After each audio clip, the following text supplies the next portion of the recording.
नमस्कार दोस्तों, स्वागत है आपका A to Z स्टोरीज अद्भुत ऑफिशियल पर। भयानक यात्रा। उसका शरीर थिथिल हो चुका था, आंखों में डर और बोलने की ताकत भी नहीं रही थी। अखिल ने पूजा को देखा तो हक्का बक्का रह गया। बिंदास रहने वाली लड़की अचानक से ऐसी हालत में देख के इसके मन में बहुत से सवाल आ रहे थे। डिंपल, देख यार, तुझे तो आना ही पड़ेगा। वैसे भी 2 साल हो चुके हैं हमें मिले हुए, और अभी सबको 3 दिन की छुट्टियां हैं। सब मिल रहे हैं, हम कुछ प्लान कर रहे हैं, बर्मन ने कहा। डिंपल ने बोला, देख यार, मेरा बॉस ना छुट्टियां वाले दिन भी काम करवाता, लेकिन कोशिश करूंगी कि मैं सबके साथ आ पाऊं। हाँ, लेकिन कैसे भी तुझे तो आना ही है, बर्मन ने कहा। अखिल, पूजा, बर्मन, डिंपल, विवान और हितेश, कॉलेज के ऐसे दोस्त जिनसे हर कोई परिचित था। क्यों ना हो, टॉपर्स भी हो और बैक बेंचर्स भी, कॉलेज के नाम रोशन करने वाले भी वो और कॉलेज में मस्तियां करने वाले भी वो। 4 साल पहले सबकी कॉलेज पूरी होने के बाद सबको कहीं ना कहीं अच्छी जॉब लग चुकी थी। विवान और हितेश का खुद का बिजनेस था। डिंपल IT डिपार्टमेंट में काम करती थी, पूजा मॉल में सुपरवाइजर थी और अखिल होटल में जाना पहचाना शेफ हो चुका था। हालांकि बर्मन के पास कोई काम नहीं था, लेकिन सबसे ज्यादा अमीर भी वही था क्योंकि उसके पापा लैंडलॉर्ड थे। 3 दिन के ट्रिप के लिए सबको बर्मन ने फोन कर दिया था। डेस्टिनेशन था गोलकुंडा किला, हैदराबाद।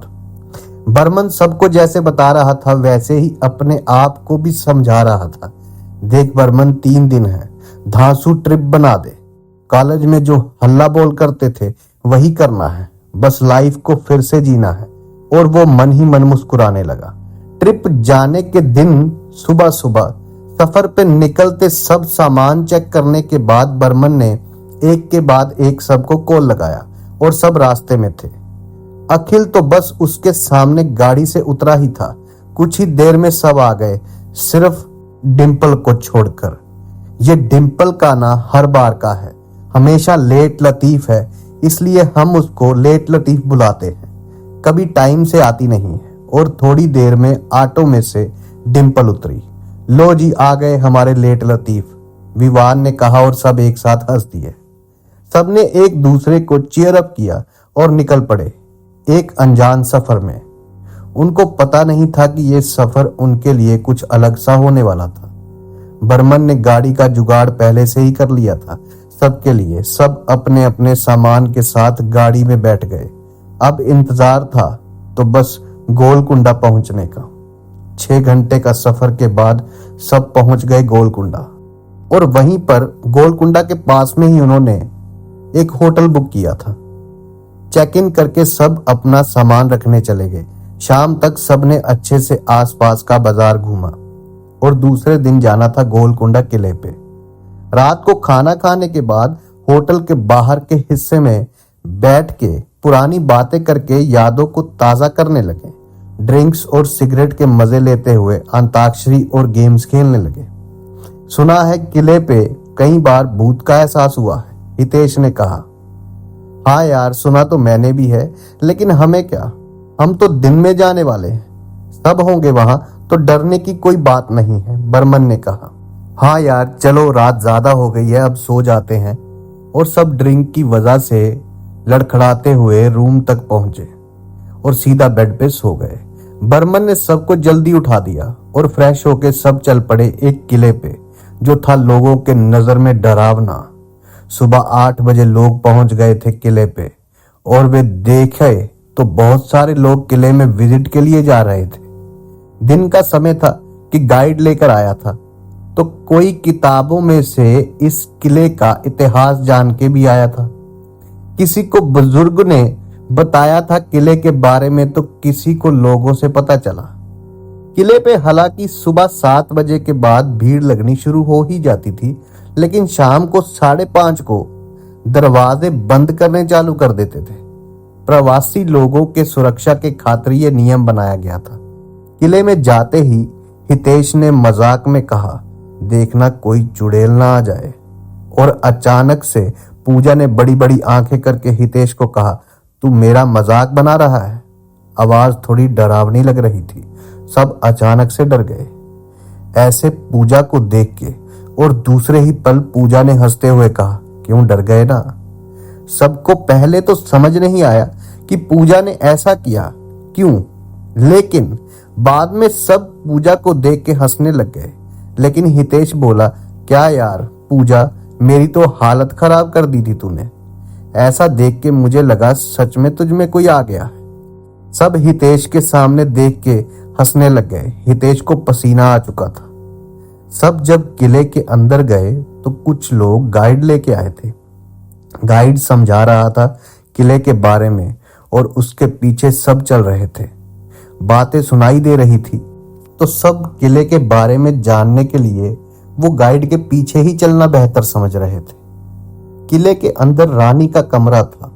वहां एक गाइड रुक गया और थोड़ी देर तक वहां देखने के बाद बोला, यहाँ आस पास रहने वाले लोग मानते हैं कि इस किले में राजा के मर जाने के बाद रानी को भी राजा के साथ इसी किले में दफन कर दिया गया था और तब से रानी की आत्मा इस किले में रात को आती है। कई बार रानी के नृत्य करने की या फिर उनके चलने की आवाज बहुत लोगों ने सुनी है, इसलिए रात को यहाँ कोई रुकने की हिम्मत नहीं करता। और गाइड आगे बढ़ गया। उनके पीछे सबने पूरे किले के बारे में जान लिया। किले के पास में एक छोटे से चाय की टपरी थी। किले में घूमने की वजह से सब थकान महसूस कर रहे थे तो सबने चाय पीना पसंद किया, बर्मन को छोड़ के। बर्मन हमेशा कैपेचिनो पीना पसंद करता था, लेकिन चाय की टपरी पे वो था नहीं। बर्मन वॉशरूम की तरफ जाने लगा।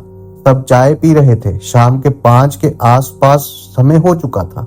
चाय नाश्ता करके वो बस निकलने ही वाले थे कि तब विवान ने देखा बर्मन अभी तक लौटा नहीं है। गांव था तो सबको लगा कि बर्मन कहीं वॉशरूम जाके वहां के मौसम को देखने ना रुक गया हो, लेकिन काफी देर तक बर्मन ना आने की वजह से सबकी आंखों में चिंता दिख रही थी।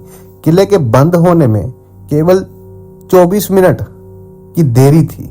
सबने बर्मन जिस ओर गया था वहीं जाके नजदीक में देखा तो बर्मन वहां था ही नहीं। पूजा और डिंपल चले गए किले के अंदर ढूंढने के लिए। थोड़ी देर बाद सब जगह ढूंढकर वापिस आए, लेकिन बर्मन कहीं नहीं मिला। बर्मन अचानक कहां चला गया? फिर वो रास्ता भटक गया था या कुछ और? ये बर्मन के साथ आखिर हो क्या गया था? डिंपल और पूजा बहुत ही ज्यादा परेशान थे।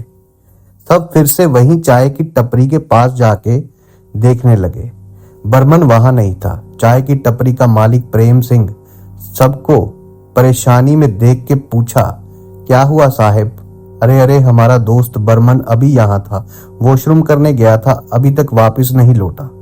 देव सिंह जो चाय की टपरी का मालिक था उसने कहा, साहब आपका दोस्त अब शायद ही वापस लौट पाएगा।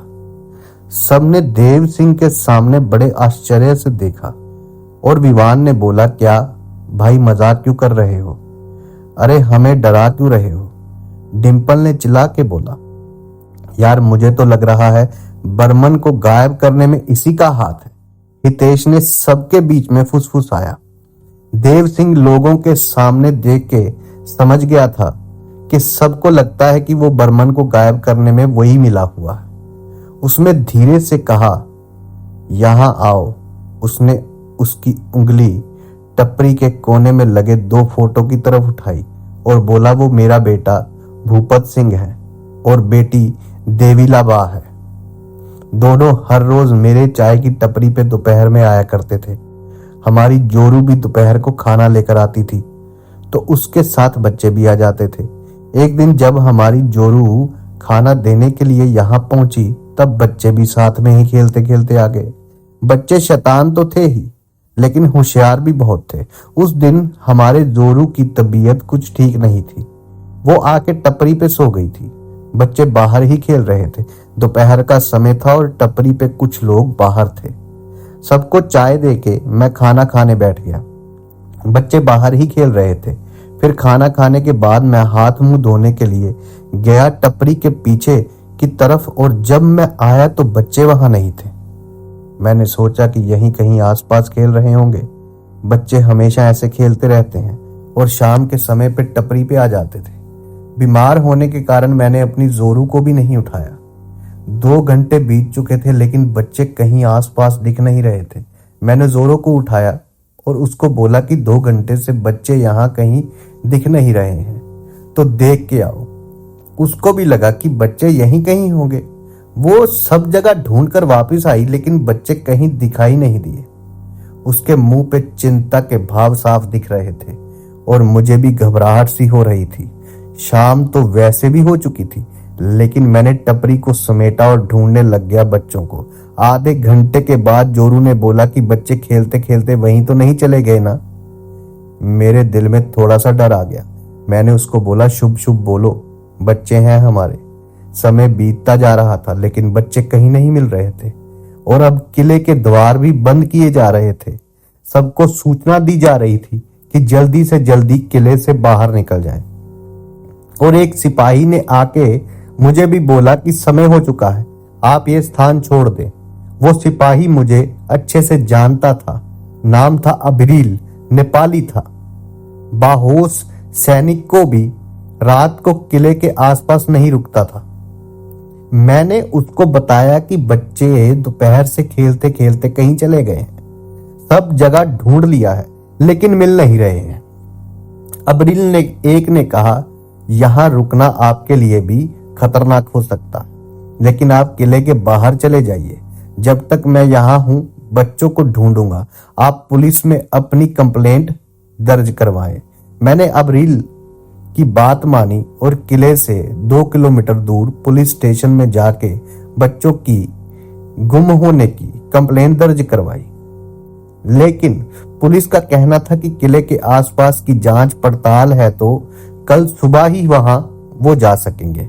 उनकी बात भी सही थी क्योंकि सरकार ने रात में वहां जाने के लिए रोक लगा रखी थी। रात को अबरील वहां से लौट गया। वो सोच के हम सुबह तक पुलिस स्टेशन के बाहर ही बैठे रहे। हालत ठीक ना होने के कारण जोरू की हालत रो रो के और खराब हुए जा रही थी। एक तरफ बच्चे नहीं मिल रहे थे और दूसरी तरफ जोरू की हालत खराब थी। मन में इतनी परेशानियां चल रही थी कि खुद से लड़ने पे ताकत नहीं मिल पा रही थी। मेरी जोरू ने तो जैसे प्रण ले लिया हो कि बच्चे नहीं आएंगे तब तक खाना नहीं खाएगी। खाए भी कैसे, वो बच्चे की मां है। मेरा मन भी कुछ खाने को नहीं कर रहा था। पूरी रात में अपनी जोरू को अपनी गोद में लिए बैठा रहा, आश्वासन देता रहा कि बच्चे मिल जाएंगे। वो उसे नहीं पा रही थी और ना ही उठ पा रही थी।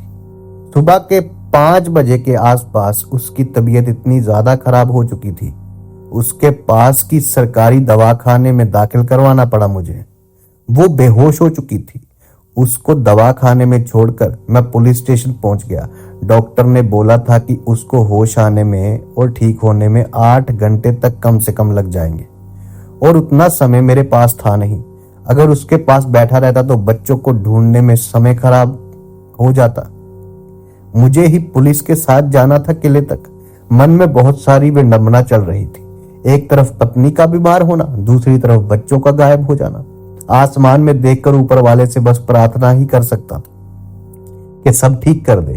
सुबह 7 बज चुके थे और पुलिस स्टेशन में रात्रि के पुलिस अपना ड्यूटी चेंज करके जा रही थी। तब दिन वाला पुलिस में जो चार्ज लेने आते हैं, पवन सिंह, वो आ चुके थे। पवन सिंह ने आते ही एक नजर मेरे सामने देखा और बोला, कोई इमरजेंसी केस है क्या गोखले? जा साहब, इस बेचारे के बच्चे कल से किले से गायब हो गए हैं। रात को कंप्लेन लिख दिया था, बस अभी जांच पड़ताल करना ही है। हुआ क्या है? पवन सिंह से जल्दी से रिपोर्ट फाइल को अच्छे से पढ़ा और बच्चों के नाम और सब अपने डायरी में लिखा और मुझे उनके पास बुलाया। अपना नाम, आपका नाम? तो मैंने कहा देव सिंह। क्या करते हो? चाय की टपरी चलाता हूं साहब। कहाँ? किले के बाहर ही साहब। कुछ इन्फॉर्मेशन लेने के बाद पवन सिंह ने मुझे बोला, आप बाहर राह देखिए, जल्दी से हम किले की तरफ जाएंगे। पवन सिंह ने अब रिपोर्ट पढ़ के समझ लिया था कि मामला क्या है। उसने देव सिंह को किले की तरफ जाने के लिए तैयार रहने को कहा। गोखले, तुम्हें रात से खबर मिली है बच्चों की गायब होने की, हमें रात को ही आगाह कर देते तुम तो अच्छा रहता, पवन सिंह ने कहा। सर, रात को आपको बता भी देता तो हम वहां जा नहीं सकते थे। हमें ऊपर से ऑर्डर है कि वो किले के आसपास रात को मुसाफिर, सामान्य जनता या कोई अफसर वहां पर नहीं रहेगा, गोखले ने बोला। बात तो तुम्हारी सही है, लेकिन इसका कुछ तो उपाय करना पड़ेगा गोखले। हम हमेशा ऐसे हाथ पे हाथ धरे बैठे नहीं रह सकते ना, एक अफसोस भरी आवाज में पवन सिंह ने कहा। इससे पहले भी बहुत से लोग वहां से गायब हो ही चुके थे, लेकिन वहां का कोई भी केस आज तक सोल्व नहीं हो पाया था। गाड़ी निकालो, पवन सिंह ने कहा। देव सिंह, बैठो तुम, और तुम दोनों उसके साथ बैठो। चरण सिंह और विद्या सिंह पीछे जाके देव सिंह के साथ बैठ गए। सर, मुझे भी आना है, गोखले बोला। आज मुझे भी देखना है कि वहां सबूत मिलते क्यों नहीं है। पवन सिंह ने हाँ में सिर हिलाया और गोखले भी गाड़ी में बैठ गया। गाड़ी किले की तरफ बढ़ रही थी। गाड़ी में पवन सिंह और चरण सिंह किले को लेकर कुछ बात कर रहे थे। विद्या सिंह ड्राइवर के साथ गप्पे लड़ा रहा था, लेकिन एक इंसान बस दुविधा में था, वो था देव सिंह। एक तरफ बच्चे गायब थे और दूसरी तरफ जोरू बीमार थी। इतनी असमंजस में था कि उसको खुद का भी ख्याल नहीं आ रहा था। समय कुछ कछुए की भांति चल रहा था और देव सिंह के दिमाग में मनोमंथन बिजली की भांति। रास्ते में गाड़ी थोड़ी देर चाय के लिए रुकी, फिर किले की तरफ जाने के लिए रवाना बस हो पड़ी थी। थोड़ी ही दूर का फासला था। कुछ देर के बाद किले के आगे जहां देव सिंह की टपरी थी, वहां जाके गाड़ी रोक दी गई। रमन सिंह और पवन सिंह ने एक नजर देव सिंह की तरफ करते हुए पूछा, क्या यही चाय बेचते हो? देव सिंह ने सिर्फ हाँ में सिर हिलाया। ठीक है, पवन सिंह ने बोला। चरण सिंह और विद्या सिंह गाड़ी से उतर चुके थे, क्योंकि आगे की ओर गाड़ी जा नहीं सकती थी, इतना छोटा रास्ता था। ड्राइवर को वहीं रोकने के लिए बोला। पवन सिंह ने सबको लेके किले की तरफ जाने के लिए कहा। किले के अंदर पवन सिंह उनके कांस्टेबल साथी के साथ देव सिंह के कहे मुताबिक जांच कर रहे थे और रिपोर्ट लिखे जा रहे थे। पवन सिंह ने दोनों को वहां जांच करने के लिए बोले। देव सिंह के साथ किले की पीछे की तरफ चले गए। देव सिंह वहां बहुत ही गंभीर स्वर में बोला, साहब मेरे बच्चे। पवन सिंह ने एक नजर देव सिंह की तरफ देखते हुए बोला, जल्द पता लग जाएगा, बस थोड़ा हमारे साथ कोऑपरेट कीजिए। गोखले पवन सिंह के तरफ भागता हुआ आया और हांफते हुए बोला, वहां बच्चों की लाश पड़ी है, और वो भी एक नहीं दो। वो सुनते ही देव सिंह पवन सिंह से भी तेज भागते हुए वहां उस जगह पर पहुंचा और बच्चों को देखकर चिल्लाकर रोने लगा।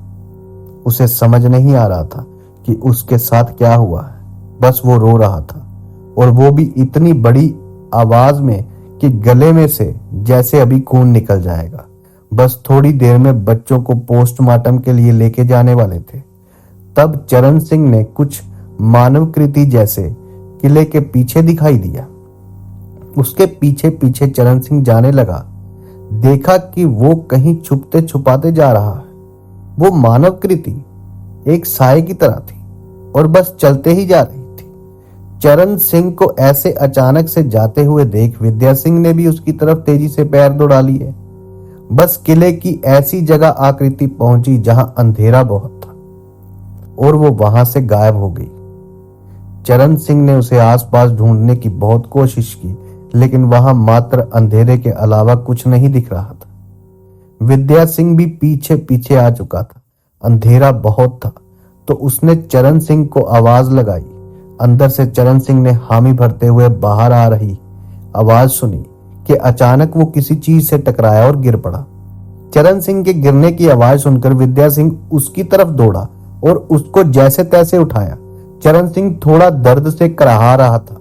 तब देखा कि जो चीज उसके पैरों पे टकराई थी वो चीज भारी बहुत थी। एक थैले में किसी चीज भारी हुई थी जो उनसे गिरने का कारण बनी थी। दोनों ने बड़ी मशक्कत के साथ वो थैले को किले के बाहर की तरफ लाने के लिए लग गए। किले में जहां अंधेरा खत्म होते चरण सिंह की नजर थैले पर पड़ी तो उस पे खून लगा हुआ था। वो चौंक गया और उसने थैले की तरफ इशारा करते हुए विद्या सिंह को बोला, इस पे तो खून लगा हुआ है, यानी इसमें कोई मरा हुआ पड़ा है, किसी की लाश है। दोनों ने तुरंत पवन सिंह को इसके बारे में आगाह किया। थैले को देखकर लग रहा था कि वो थैला भारी बहुत था। पवन सिंह जैसे ही आगे बढ़े गोखले ने आवाज लगाई, सर कुछ बताना है आपको, थोड़ा आवश्यक है। पवन सिंह ने थैले को वहीं छोड़कर गोखले के पास जाने लगे। गोखले ने पवन सिंह को कुछ बताया। थोड़ी देर दोनों में बात चलती रही और एक नजर देव सिंह की तरफ देख के अफसोस भरी आवाज में बोला, एक गरीब इंसान को कितना दर्द सहेगा भगवान।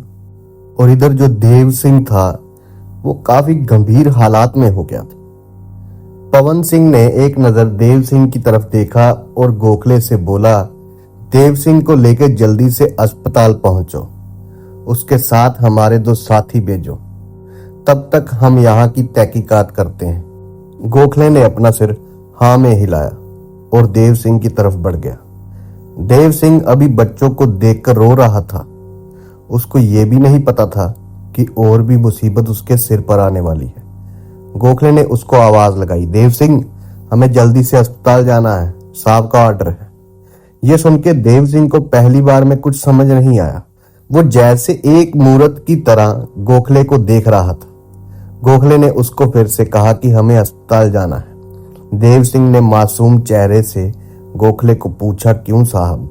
गोखले ने कहा, अस्पताल से तुम्हारी पत्नी की खबर आई है, तुमको वहां जाना पड़ेगा।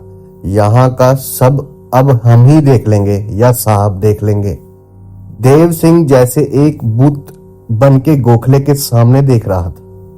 वो चुपचाप गोखले के कहने पर गाड़ी में बैठ गया। अब देव सिंह का चेहरा एक मासूम और दर्द से भरा हुआ था, जो साफ साफ कह रहा था कि मेरे साथ ये क्या हो रहा है। गोखले में ड्राइवर को गाड़ी अस्पताल की तरफ ले जाने का इशारा किया और गाड़ी चल पड़ी। अस्पताल पहुंचने के कुछ ही देर में डॉक्टर ने आकर गोखले से पूछा, देव सिंह कौन है यहाँ? गोखले ने देव सिंह की तरफ इशारा किया। आप अंदर आइए, डॉक्टर ने देव सिंह से कहा।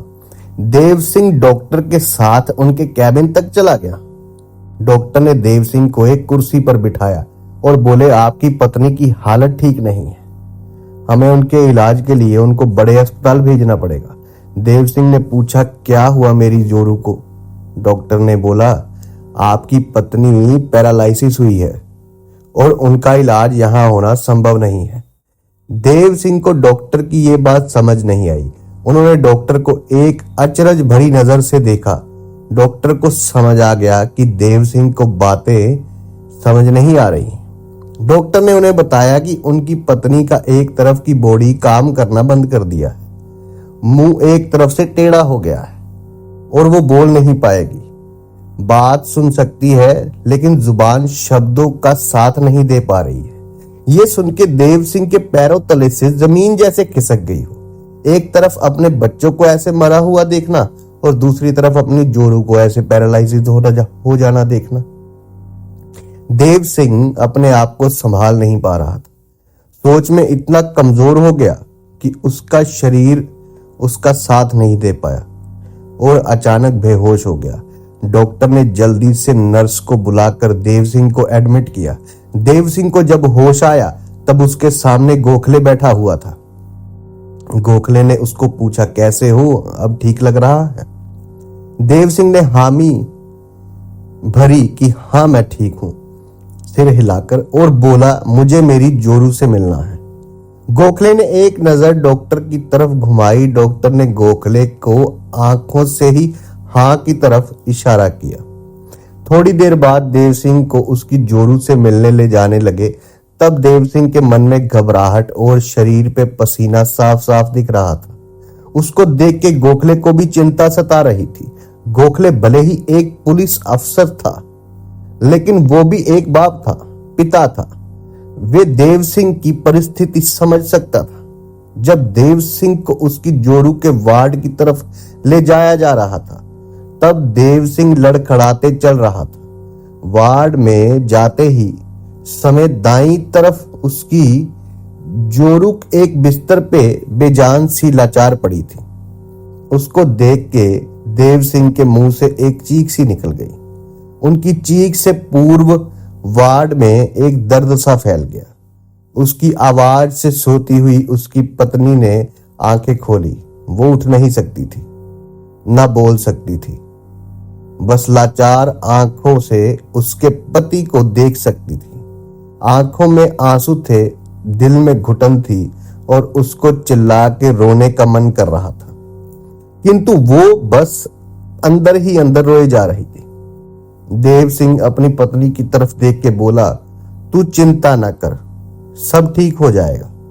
उसकी पत्नी उसको पूछने को चाह रही थी कि बच्चे कहाँ हैं। देव सिंह अपनी पत्नी की बातें समझ रहा था, भले ही वो बोल नहीं रहा था और ना ही पत्नी बोल पा रही थी, लेकिन देव सिंह अपनी जोरू की बातें उसकी आंखों से ही समझ पा रहा था। देव सिंह ने अपनी जोरू की तरफ से नजरें नीचे करके बोला, हमारे बच्चे अब इस दुनिया में नहीं रहे, खा गया वो राक्षस ने हमारे बच्चे, उनकी केवल लाशें ही रह गई। देव सिंह की बात सुनकर उसकी जोरू जो थी, उसकी आंखें बड़ी होने लगी और उसका पूरा शरीर कांपने लगा। ये देखकर नर्स ने तुरंत डॉक्टर को आवाज लगाई और देव सिंह को डॉक्टर ने बाहर जाने को कहा। देव सिंह अंदर से टूट चुका था। तब गोखले ने उसको सहारा देते हुए कहा, चिंता न करो देव सिंह, तुम्हारे जीवन में जल्द ही तकलीफें चली जाएगी, ऊपर वाले पे भरोसा रखो। देव सिंह ये सुन के बोला, साहब क्या ही बुरा किया है मैंने किसी का, पता नहीं सब दुख एक साथ मेरे सिर पे आके क्यों मंडरा रहे हैं। ये कहकर वे फूट फूट कर रोने लगा और अपने गमछे को कंधे से उतार कर आंसू पोंछकर मजबूत होने का दिखावा करने लगा। पवन सिंह किले के पीछे भाग की तरफ तहकीकात कर रहा होता है। ठंड सा मौसम है और वहां ठंडे से पवन के साथ साथ कुछ विचार भी पवन सिंह के दिमाग को खाए जा रहे थे। थैले को देखकर तो उसको ऐसा ही लग रहा कि ये कोई इंसान को मार के उसको ऐसे बांध दिया गया है। थैले के बंद होने के बाद भी उसके अंदर से इतनी बदबू आ रही थी कि आसपास के सब लोगों ने अपने मुंह पे रुमाल रख दिया था। खून का लगे होना और उससे बदबू आना एक लाश के होने की तरफ इशारा कर रहा था। पवन सिंह ने विद्या सिंह को पास बुलाकर उसको थैले को खोलने का आर्डर दिया। थैले के ऊपर का हिस्सा रस्सी से बांधा गया था और उसके इतनी मजबूरी से बांधा गया था कि उसको खोलने के लिए चाकू का इस्तेमाल किया गया। एक सामान्य इंसानी बॉडी को मरने के बाद खराब होने में 10 दिन का समय लग जाता है और अगर वो जमीन के अंदर होती है तो लगभग 2 साल तक वो धीरे धीरे सड़ने लगती है। थैला खोलते ही उसमें से एक अलग अलग प्लास्टिक 2 अलग अलग प्लास्टिक के थैले मिले जो वैसे ही बंद किए थे जैसे पहले वाला थैला बंद किया गया था। चरण सिंह ये देखकर बोला, साहब ये तो 2 लाशें लग रही हैं और वो भी सड़ी हुई।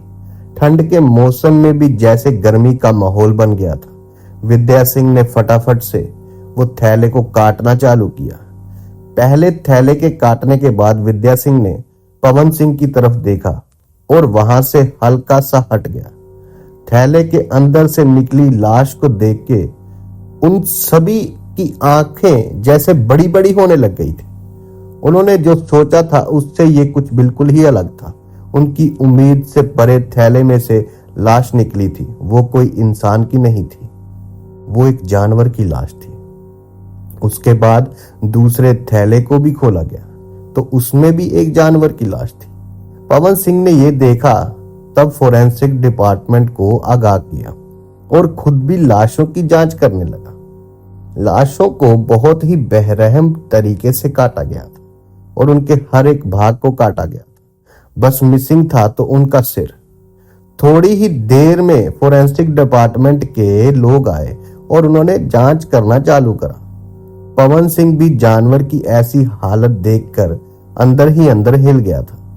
दूसरी तरफ ऐसा करने वालों की तरफ उसको गुस्सा भी आ रहा था। दोनों लाशों को ऐसे काट के बांधा गया था कि उनके शरीर की हर एक चमड़ी को शरीर से अलग कर दिया गया था। शरीर में हाड़ मांस को छोड़ दिया गया था, इसलिए जानवर की पहचान करना भी पुलिस के लिए मुश्किल था। थोड़े जांच पड़ताल के बाद फोरेंसिक अफसर ने पवन सिंह को बोला, ये कुत्ते के शव है, लेकिन ये भारत के कुत्ते नहीं है, ये तिब्बतन मस्टिफ है जो वाकई में बहुत महंगा कुत्ता है। इसमें से एक मेल है और दूसरा फीमेल। ये कुत्ते बहुत ही आक्रामक होते हैं और इसे पालना आसान नहीं होता और उनको भारत में लाना इतना आसान नहीं है। ये कुत्ते तिब्बत में पाए जाते हैं, जो लामा और सोल्जर के द्वारा पाला जाता है। पवन सिंह ने पूछा, ये कुत्तों को मरे हुए कितने दिन हुए? अफसर ने बोला, लगभग बॉडी के हिसाब से 3 से 5 दिन। पवन सिंह ने कुछ सोचा और ऑफिसर से हाथ मिलाया और उनको जाने का इशारा किया। विद्या सिंह ने पूछा, क्या लगता है सर? पवन सिंह ने जवाब दिया, ऐसा काम कोई सनकी ही कर सकता है जो दिमाग से और दिल से दोनों जगह से करूर हो। कुत्तों को मारने के पीछे का रहस्य पवन सिंह को कुछ समझ नहीं आ रहा था। तभी उसे समय पवन सिंह का फोन बज उठा। पवन सिंह के फोन की तरफ देखा तो स्क्रीन पर गोखले का नाम दिख रहा था। पवन सिंह ने झट से फोन उठा लिया। गोखले ने बोला, साहब यहाँ देव सिंह की पत्नी की हालत ठीक नहीं है, पैरालिसिस का अटैक आया है। बच्चों के मरने की खबर सुनकर ज्यादा आहत हुई है। डॉक्टर बता रहे हैं कि उन्हें अच्छे अस्पताल में भेजना पड़ेगा। उसकी पत्नी की हालत खराब हो जा रही है, समय नहीं है और इलाज जरूरी है। पवन सिंह ने जैसे अफसोस के साथ बोल दिया, उनको बड़े अस्पताल में भेज दो और उनका इलाज जल्दी से करवाओ और देव सिंह को लेके किले पे आ जाओ। गोखले ने ओके सर कहकर फोन काट दिया। गोखले ने अपने साथ आए एक इंस्पेक्टर शेखावत से कहा, तुम इनकी पत्नी का गोयका अस्पताल में एडमिट करवा दो, मुझे देव सिंह को लेकर किले पर जाना है, सर का ऑर्डर। ठीक है सर, इंस्पेक्टर शेखावत ने कहा और डॉक्टर से बात करने चला गया। गोखले देव सिंह को लेकर किले की तरफ निकल पड़ा। क्या हुआ साहब, मुझे किले पर क्यों बुलाया है? क्या बच्चों के बारे में कुछ पता चला है? देव सिंह ने बहुत बेचैनी के साथ गोखले से सवाल किया। अब ये तो सर ही बता सकते हैं कि उन्होंने तुम्हें वहां क्यों बुलाया। जल्दी हम पहुंच जाएंगे, तुम खुद ही पूछ लेना। गोखले ने देव सिंह की बात का जवाब देते हुए कहा। उसकी नजर अब भी रोड पर थी और हाथ स्टीयरिंग पर घूम रहे थे। देव सिंह अपने बच्चों के बारे में सोच रहा था और उससे अपनी जोरू की भी चिंता बहुत थी। पवन सिंह ने गोखले को कहकर देव सिंह को किले पर बुला लिया था। कुछ बात थी जो पवन सिंह को खटक रही थी, जो वो देव सिंह से करना चाहता था, परंतु उसकी हालत भी ऐसी नहीं थी कि सही तरीके से सवालों के जवाब पवन सिंह को दे पाए। ठंड का मौसम था कि जो बदन को एक तरफ से जैसे फर्क ही तरह ठंडा करता जा रहा था और दूसरी तरफ से जो पवन सिंह का माहौल आग की तरह गर्म करता जा रहा था। एक हाथ में चाय और दूसरे हाथ में गरम गरम भजिए। कई सारे विचार जो पवन सिंह को कुछ जो भी हुआ है वो अच्छा ना होने का आभास दिला रहा था। विद्या सिंह ने अचानक से पवन सिंह को आवाज लगाई।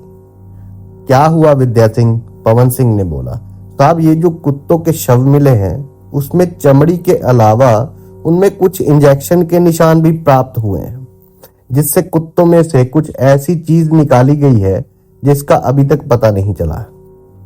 पवन सिंह ने बोला, कितना समय लग सकता है इस सब के लिए? कुत्तों को कौन लाया और क्यों लाया? उससे पहले इनकी बॉडी में से क्या निकाला गया वो ढूंढना आवश्यक है। अब इनकी जांच से कब तक पता चलेगा कि क्या गायब हुआ है इनकी बॉडी में से। विद्या सिंह ने कहा, हाँ साहब, हमने फोरेंसिक वालों से बात करी है। उनका कहना है कि लगभग 10 से 14 दिन तक इनका रिपोर्ट बना के वो दे सकते हैं। पवन सिंह ने कहा, ओह, इतना समय लगेगा? उससे पहले हमें कुछ जांच करनी जरूरी है। पवन सिंह ने अपने हाथ को दूसरे हाथ में मसलते हुए कहा। उसी समय पे एक पुरानी जिप्सी उनकी तरफ आते हुए दिखी। पवन सिंह जिप्सी देख के थोड़ा व्याकुल नजर आने लग गया। वो अपनी जगह पर खड़ा हुआ और अपने कदम वो जिप्सी की तरफ बढ़ा दिए। किचुड़ किचुड़ की आवाज के साथ वो जिप्सी पवन सिंह के पैरों के एकदम नजदीक खड़ी हुई। उसमें से एक दरवाजे से गोखले और दूसरे दरवाजे से देव सिंह उतरा। देव सिंह के पैर उसका साथ अभी नहीं दे पा रहे थे, तो पवन सिंह ने उसका हाथ पकड़कर उसको संभाला। पवन सिंह ने देव सिंह के पास में रखे टेबल पे बिठाया और उसको विद्या सिंह ने आके पानी पिलाया। एक तरफ विद्या सिंह, चरण सिंह, पवन सिंह खड़े थे और दूसरी तरफ देव सिंह टेबल पे दोनों हाथों को रखे जैसे बेजान सा बैठा था। ना कुछ पवन सिंह बोल रहा था, ना कुछ देव सिंह। देव सिंह की आंखें जमीन पे झुकी हुई थी और सबकी आंखें देव सिंह पे। थोड़ी सी देर के बाद मौन तोड़ते ही पवन सिंह ने देव सिंह को बोला, क्या सोच रहे हो देव सिंह? पवन सिंह ने आवाज जैसे देव सिंह के कानों में पड़ी ही नहीं। वो बस एक नजर जमीन पे घूरे जा रहा था। मायूस सा चेहरा और लकड़ी के मुरझाए हुए तन सा देव सिंह का बदन देखकर सबको अंदर ही अंदर दुख का एहसास हो रहा था। फिर से चरण सिंह ने देव सिंह को आवाज लगाई, लेकिन देव सिंह जैसे कोई और ही दुनिया में खोया था। तब चरण सिंह ने जाके देव सिंह के कंधे पे हाथ रखकर उसको सजाग करते हुए सहज भाव से पूछा, क्या सोच रहे हो देव सिंह? देव सिंह ने उदास स्वर से कहा, साहब, कुछ देर रुकने के बाद अब आप ही बताओ, सोचने जैसा बचा क्या है? किसके लिए सोचूं? क्या सोचूं? साहब, सोचता कुछ भी नहीं, बस दिमाग सुन सा हो गया। कुछ समझ ही नहीं आ रहा साहब। क्या पाप किए होंगे मैंने जो अभी मैं एक साथ मेरे परिवार को ऐसे तबाह होते हुए देख रहा हूँ? गरीब आदमी हूँ साहब, किसी का कभी एक भी गलत पैसा नहीं लिए। कौन से पाप कर्म भुगत रहा हूँ? और उसकी ये आवाज बोलते बोलते एक दर्दनाक कंपन करती रोने में परिवर्तित हो गई। देव सिंह की बातों में इतना दर्द था कि आसपास खड़े लोगों के दिल में अचानक से एक दर्द सा उठने लगा। फिर से आसपास खड़े लोगों में सन्नाटा छा गया। देव सिंह की नजर सबसे कुछ पूछ रही थी और सबकी नजर देव सिंह के सामने लाचारी से देख रही थी। कुछ समय शांति रहने के बाद देव सिंह खुद को संभालने की कोशिश करने लगा। देव सिंह ने कहा, साहब, आपने हमें यहाँ अचानक बुलाया है, कुछ बात है क्या? पवन सिंह ने बोला, हाँ देव सिंह, जो थैला मिला था हमें उससे कुत्तों की लाशें मिली थी। हमें जहाँ ये कुत्ते हमारे भारत देश के नहीं, वो तिब्बत के मस्टीफ कुत्ते हैं। ऊपर से ये कुत्ते खूब महंगे होते हैं। माना जाता है कि उनका खून शेर की तरह होता है। ये आक्रामक प्रकृति के कुत्ते होते हैं। ये नस्ल हमारे भारत में लाना और यहाँ ऐसे मारना हमें हजम नहीं हो रहा है। एक ही सांस में पवन सिंह ने बोला, जैसे पवन सिंह को अब सुराग का पता करने की जल्दी थी। देव सिंह ने बोला, साहब, कुत्ते तो कुत्ते होते हैं ना, और बात यह है कि यहाँ हजारों लोग आते हैं। रोज पूरे दिन कितने लोग किले में कुत्तों के साथ आते होंगे? पवन सिंह ने बोला, हाँ देव सिंह, तुम्हारी बात तो सही है, लेकिन ये कुत्ते महंगे भी बहुत हैं और इनको पालने वाला कोई अमीर ही होगा ना। तुम्हारे चाय की टपरी पे भी ऐसे अमीर लोग अक्सर चाय पीने आते ही होंगे। देव सिंह ने बोला, हाँ साहब, कुछ लोग आते हैं चाय पीने के लिए, कुछ लोग यहाँ रुकना पसंद नहीं करते और जो रुकते हैं चाय पीने को वो चाय पी के चले जाते हैं। हम गरीब से कौन बात करता है साहब? पवन सिंह से बात करते हुए फिर देव सिंह उदास हो गया था। यही सब बातों को लेकर शाम हो गई थी तो पवन सिंह ने गोखले को छानबीन करने की अपनी पुलिस टीम को वापस किले के बाहर बुलाने को कहा। एक आज्ञाकारी बच्चे की तरह गोखले ने भी बात को समझकर किले की अंदर चला गया। थोड़ी ही देर के बाद गोखले सबको लेके किले के बाहर आ चुका था। पवन सिंह ने तब तक कुछ बातों का अनुमान लगा लिया था। उसको देव सिंह का स्वभाव एकदम सरल और निर्दोष होने का अनुभव हुआ। उसके साथ साथ उसको ऐसा हाल, फटे फटे कपड़े और मैली सी हालत देख के दया भी आ रही थी। एक तरफ देव सिंह बच्चों की लाशों मिलना, दूसरी तरफ थैले में से कुत्तों की लाशें मिलना, अभिरील का गायब हो जाना, देव सिंह की पत्नी का बीमार हो जाना और इतनी सब दुर्घटनाओं के साथ भी एक भी सबूत हाथ नहीं आना पवन सिंह के लिए कुछ सही नहीं था। ये सोच रहे पवन सिंह की मनोनिद्रा तब टूटी जब आसपास के कोई मंदिर का घंटा बहुत जोरों से बजने लगा। पवन सिंह ने मंदिर के बारे में जब देव सिंह से पूछा तो उसने बताया कि आसपास में कोई मंदिर था जो सालों से शाम के समय पे अपने आप घंटाराव करने लग जाता था। माना जाता था कि मंदिर में स्वयं माता महाकाली का वास है। देव सिंह की ये बात सुन के पवन सिंह को वही मंदिर में जाने का मन हुआ। वो अपनी पूरी टीम के साथ मंदिर की तरफ चल दिया। अब पवन सिंह के कदम मंदिर की तरफ चलने लगे थे। माना जाता है कि यह मंदिर सालों पुराना है और आसपास के लोगों की श्रद्धा इस मंदिर से जुड़ी हुई है। ये बोलकर देव सिंह भी पवन सिंह के पीछे पीछे चल दिया। पवन सिंह ने गोखले को पुलिस वाहन और जिप्सी मंदिर की तरफ लाने के लिए बोल दिया। तब ड्राइवर और गोखले दोनों एक साथ पार्किंग की तरफ चल दिए। शाम का समय था और ठंड का मौसम होने के कारण अंधेरा जल्दी होना लाजमी था। रास्ता कच्चा था जो कंकन से भरा हुआ था और आसपास कांटे वाले पौधे थे जो रास्ते को सलामी दे रहे हो ऐसे झुककर खड़े थे। पवन सिंह के कदम मंदिर की तरफ जल्दी से आगे बढ़ रहे थे। थोड़ी देर के बाद सब मंदिर पे पहुंच चुके थे। तब सबको उनके अंदर एक सकारात्मक ऊर्जा का अनुभव हुआ। मंदिर की चारों तरफ एक जंगली प्रजाति के ऊंचे ऊंचे पेड़ लगे हुए थे, जैसे मंदिर की रक्षा वही कर रहे हो। मंदिर बहुत पुराना था, लेकिन आज भी वो नए जैसा दिख रहा था। मंदिर के आगे एक बड़ा सा प्रांगण था जो मंदिर को और भी ज्यादा सुंदर बना रहा था। पवन सिंह वहां प्रांगण में जाकर अचानक से रुक गया। उसने प्रांगण को बड़े ही अच्छे से देखा। मंदिर प्रांगण से थोड़ा ऊपर की तरफ बना हुआ था। मंदिर के इसी प्रांगण में बड़े बड़े दो स्वास्तिक दाएं और बाएं तरफ बनाए हुए थे जो लगभग एक इंसान की ऊंचाई के बराबर होंगे। मंदिर के अंदर से किसी इंसान की आवाज आ रही थी जो बड़ी बड़ी आवाज में आरती गा रहा था। जय काली माता, माँ जय महाकाली माँ, रत बीजा वध करिणी माता, सुरनर मुनि दयाता, माँ जय महाकाली माँ। ये आवाज सुन के पवन सिंह और उनके साथी मंदिर की सीढ़ियां चढ़ने लगे। विद्या सिंह और चरण सिंह का मन ये बुलंद आवाज सुन के आतुर हो रहा था। जब पवन सिंह ने आंखें मंदिर में दौड़ाई तब उसकी आंखें जैसे बोल उठी, वाह कितना अद्भुत मंदिर है। पीछे आ रहे लोगों ने भी जब ये नजारा देखा तो उनकी आंखें जैसे सुकून से भर गई। मंदिर के अंदर 9 माता की मूर्तियां थी जो मंदिर के गुंबद पे तराशी गई थी, जैसे वो एकदम जीवंत हो। ये 9 मूर्तियों के बीच में बड़ा सा ओम बना हुआ था। पवन सिंह मंदिर के गर्भगृह के तरफ जाने लगा। अंदर की तरफ एक बूढ़ा आदमी खड़ा था।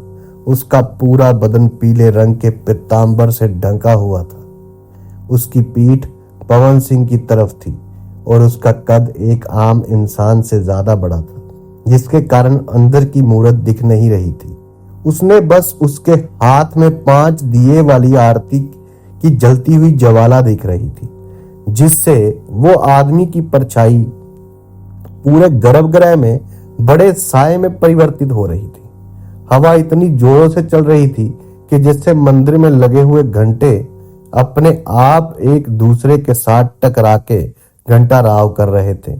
इसी बीच एक बड़ी सी आवाज में स्तोत्र बोलने की आवाज आई।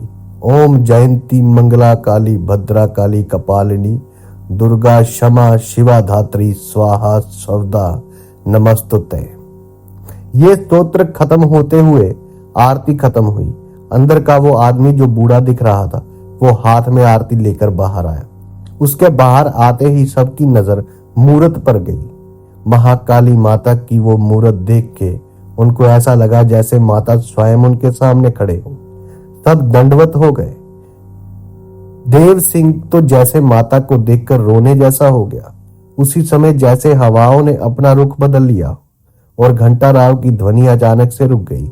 बाहर आते ही वो आदमी ने बहुत ही विनम्रता से पवन सिंह से कहा, लीजिए प्रभु, माता का आशीर्वाद ले लीजिए।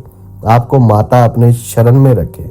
उनकी ये भारी और प्रेम भरी आवाज पवन सिंह और आसपास के लोगों के दिल में एक ठंडक कर गई।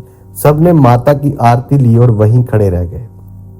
ये नजारा यहाँ आए सब लोगों ने बहुत अद्भुत और चमत्कारी लगा। सबकी आंखें वो बूढ़े आदमी से पूछ रही थी कि वो कौन है। वो पंडित जैसा दिखता नहीं था, ना कहीं से साधु लगता था, ना ही उसका शरीर कोई पुजारी जैसा था। उसकी आंखें मोती की तरह चमक रही थी। उसका मस्तक चौड़ा था। उसका चेहरा एक योगी की तरह शांत था। सबको ऐसे उसकी तरफ देखता हुआ देख वो मुस्कुराकर गर्भगृह की तरफ जाने लगा। तभी विद्या सिंह ने बोला, हे महाशय, हमें आपका परिचय दीजिए। आपकी आभा हमारे मन को प्रफुल्लित कर रही है। वो आदमी ने गर्दन को हल्की सी विद्या सिंह की तरफ घुमा के देखा, फिर से मुस्कुराया और वो फिर से मंदिर के गर्भगृह की तरफ जाने लगा। धीरे धीरे वो आदमी गर्भगृह में चला गया और वहां खड़े सब लोग उसको एक नजर देखते रह गए। किसी ने कुछ और ज्यादा बोलने की हिम्मत नहीं की। अंधेरा हो जाने की वजह से सब मंदिर से नीचे जाने लगे और मन में सोचने लगे कि यह अद्भुत इंसान कौन है जो शांत और अजीब भी है। व्याकुल मन के साथ सब गाड़ियों की ओर बढ़ रहे थे। तभी देव सिंह ने बोला, साहब आप सब तो चले जाओगे, हम अभी कहाँ रहेंगे। तब पवन सिंह ने चरण सिंह को बोला कि देव सिंह को उसके साथ पुलिस क्वार्टर्स में रखें। देव सिंह के खाने का और सोने का इंतजाम करें और सुबह होते ही देव सिंह को भी साथ में ले आए। चरण सिंह और विद्या सिंह उनकी फैमिली के साथ पुलिस क्वार्टर्स में रहते थे जो पुलिस स्टेशन के सामने की तरफ थे। पवन सिंह की बात मान के देव सिंह को दोनों पुलिस क्वार्टर्स ले गए। पुलिस की टीम को गोखले और ड्राइवर पुलिस स्टेशन की तरफ ले जाने लगे और पवन सिंह अपने घर की तरफ चल दिया। लेकिन उसका मन मंदिर में हुए रहस्यमय घटना को सोच रहा था कि क्या है ये महाकाली मंदिर का राज। कौन था वो आदमी जो मंदिर में माता की पूजा कर रहा था। मन में चल रही मंदिर की अद्भुत घटना उनके आंखों के सामने अभी भी चली जा रही थी। वो अपने घर की तरफ तो जा रहे थे, लेकिन उसका मन मंदिर में हुई चमत्कारी घटना को भूलने नहीं दे रहा था। पवन सिंह सोच रहा था कि वो आदमी कौन था जो अलग सा लग रहा था। उसके चेहरे पर अलग सी शांति थी और वहां से वो बिना अपना परिचय दिए चला क्यों गया था। जहां दूसरी तरफ देव सिंह गाड़ी में बैठ के चरण सिंह और विद्या सिंह के साथ पुलिस क्वार्टर्स की तरफ साथ में चल दिया था। देव सिंह गाड़ी में पीछे की सीट के कोने पे रास्ते को देखते हुए बड़ा आराम से बैठा हुआ था, लेकिन शांत सा। उसकी आंखें रास्ते को देख रही थी और उसका मन उसके बच्चों और बीवी को। अरे क्या देव सिंह, कहाँ खोए हो? एक आवाज ने देव सिंह को अपने विचारों से थोड़ा सा अलग किया। वो आवाज चरण सिंह की थी। कुछ नहीं साहब, बस अब सोच रहा था कि सब ठीक होगा कि नहीं होगा, देव सिंह ने कहा। चिंता न करो देव सिंह, ऊपर वाला सब अच्छा ही करता है, एक धीमी आवाज में विद्या सिंह ने बोला। साहब हमारे बच्चे तो हमें छोड़कर चले गए, अब ये अच्छा कैसे हो सकता है? मेरी जोरू बीमार है, ये कैसे अच्छा है? देव सिंह ने उदास होते हुए कहा। देव सिंह की बात सुनकर विद्या सिंह को लगा कि अभी देव सिंह को समझाने का कोई फायदा नहीं, तो वो चुप हो गया। चरण सिंह ने उसका उत्तर देते हुए कहा, हाँ देव सिंह, तुम्हारी तकलीफ ज्यादा है, लेकिन तुम ही हो जो तुम्हारी पत्नी को ठीक कर सकते हो। डॉक्टर बस इलाज कर सकते हैं, लेकिन तुम उसके पति हो और तुमको ही उसका साथ देके तुम्हारी पत्नी को बीमारी से दूर करना पड़ेगा। देव सिंह को जैसे चरण सिंह की बातें समझ नहीं आ रही थी। वो बिना पलक झपकाए चरण सिंह को देखने लगा, फिर एक हुंकार करके चुप हो गया। गाड़ी चल रही थी और उसके अंदर एक गाना चल रहा था। चरण सिंह साथ में गाना गुनगुनाए जा रहा था। अंधेरा होने की वजह से गाड़ी की हेडलाइट जैसे सूरज की तरह रोशनी दे रही थी और रास्ते रोशनी की वजह से साफ दिख रहे थे। थोड़ी दूर तक चलने के बाद चरण सिंह ने ड्राइवर को होटल की तरफ ले जाने के लिए बोला और नजदीक में एक होटल की तरफ ड्राइवर ने गाड़ी को मोड़ दिया। बांस से बना हुआ दरवाजा और लकड़े की चारपाई जैसे होटल की शान बढ़ा रही थी। गाड़ी में से सब नीचे उतरे और चारपाई पे बैठ गए। विद्या सिंह ने खाने का ऑर्डर दिया और सब वहीं बातें करने लगे। चरण सिंह ने देव सिंह से पूछा, कितने सालों से किले के बाहर चाय बेचते हो तुम? देव सिंह ने कहा, चाय बेचते बेचते मुझे 26 साल हो गए। चरण सिंह ने फिर से पूछा, तो किले के बंद हो जाने के बाद कितने बजे तक रुकते हो टपरी पे? किला बंद हो जाने के बाद तुरंत ही टपरी को बंद करना पड़ता है, सरकारी अफसर का आदेश है, देव सिंह ने बोला। तो फिर रहते कहाँ हो तुम? विद्या सिंह ने पूछा। यही किले के लगभग 1 किलोमीटर दूर जहाँ पुराना वट वृक्ष है, उसके पीछे छोटी बस्ती में रहते हैं साहब, देव सिंह ने ये बताया। तभी होटल का वेटर खाना लेकर आया। खाना सबको परोसा गया और सब खाना खाने लगे, लेकिन देव सिंह खाने को देखता रहा। उसको अपनी जोरू के हाथ का खाना खाने की आदत थी। होटल के खाने से ज्यादा उसको अपनी जोरू के हाथ का खाना मीठा लगता था। उसको देख के चरण सिंह ने उसको बोला, देव सिंह क्या हुआ, खाना क्यों नहीं खा रहे हो? देव सिंह ने बोला, अरे साहब ऐसा नहीं है, बस हमें हमारी जोरू के हाथ का खाना याद आ गया। वो अभी कैसी होगी? चरण सिंह ने बोला, देखो देव सिंह, तुम ठीक रहोगे तो ही तुम उसको संभाल पाओगे, और ठीक रहने के लिए तो खाना ही पड़ेगा ना। देव सिंह ने सिर को हाँ में हिलाकर खाना खाने लगा। खाना खत्म करने के बाद सब गाड़ी में बैठ गए और गाड़ी क्वार्टर्स की तरफ चल दी। हवा तेज चल रही थी और सबके मन में चल रहे विचार भी, सुनसान सा रास्ता भी और सुनसा सबका मन भी। ड्राइवर ने चरण सिंह से पूछा, आपको क्या लगता है मंदिर में वो इंसान कौन था? चरण सिंह बोला, वो इंसान कोई आम नहीं लग रहा। जोरावर सिंह ने बोला, हाँ, उसकी आभा दूसरे से अलग थी, सरल और शांत मुख मुद्रा, आंखों में अलग सी चमक और उसका असामान्य ध्येय। चरण सिंह बोला, वो कहाँ रहता है, कहाँ से आया, कुछ पता नहीं। एक टिमटिमाते तारे की तरह हमारे सामने आया और चला गया। वैसे भी किला भूतिया माना जाता है, तो आसपास के लोग भी असामान्य ही होंगे। कुछ देर बाद गाड़ी क्वार्टर्स में आ गई। चरण सिंह और विद्या सिंह गाड़ी से उतरे और देव सिंह को लेकर अंदर चले गए। क्वार्टर्स में एक बड़े से हॉल में वो देव सिंह को लेकर गए। विद्या सिंह बोला, देव सिंह, आज हम यहीं सोएंगे। हॉल एक कमरे में थोड़ा बड़ा था। उसके अंदर दीवारों पे मकड़ी के जाले लगे हुए थे। आसपास के खेतों के झिंगूर की आवाजें झी झी करके आ रही थी। नीचे सोने की जगह पे थोड़ी मिट्टी जमी हुई थी। हॉल के दूसरे छोर पे सीढ़ियां थी जो हॉल के छत पे जाती थी। सीढ़ियां भी कुछ टूटी हुई थी और जो थी वो भी जीर्ण शीर्ण हो रही थी। हॉल की हालत एक वीरान इमारत जैसी थी।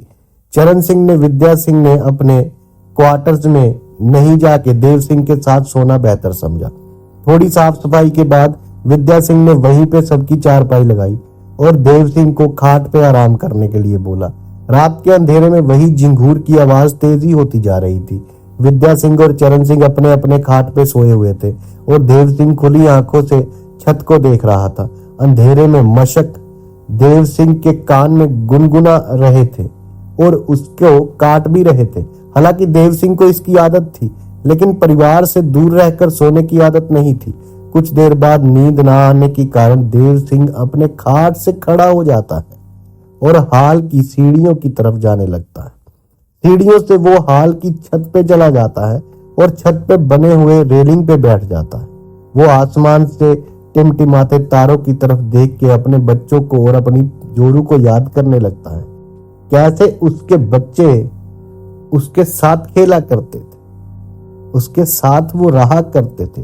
वो ये सब बातें याद कर रहा था, सब बातें याद कर रहा था। देव सिंह की आंखों से अश्रु धारा एक जल प्राप्त की भांति बह रहे थे। उसका छमछा उसके आंसुओं के गीला हो चुका था और उसके चेहरे दुख की शिकनों से भरा हुआ था। उसकी आंखें बंद हो रही थी और उसका सिर भारी होता जा रहा था। वो जहां बैठा था वो रेलिंग से उतर के वो छत की फर्श पे लेट गया। फर्श पे टाइल नहीं लगी हुई थी।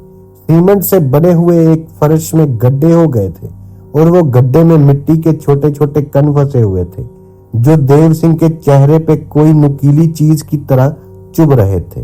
किंतु बेहोश जैसी स्थिति में देव सिंह को दर्द का अनुभव नहीं होता है और वो वहीं पे सो जाता है। जल्दी मिलते हैं भयानक यात्रा के दूसरे भाग में। तब तक के लिए आप सबका धन्यवाद। राम राम दोस्तों।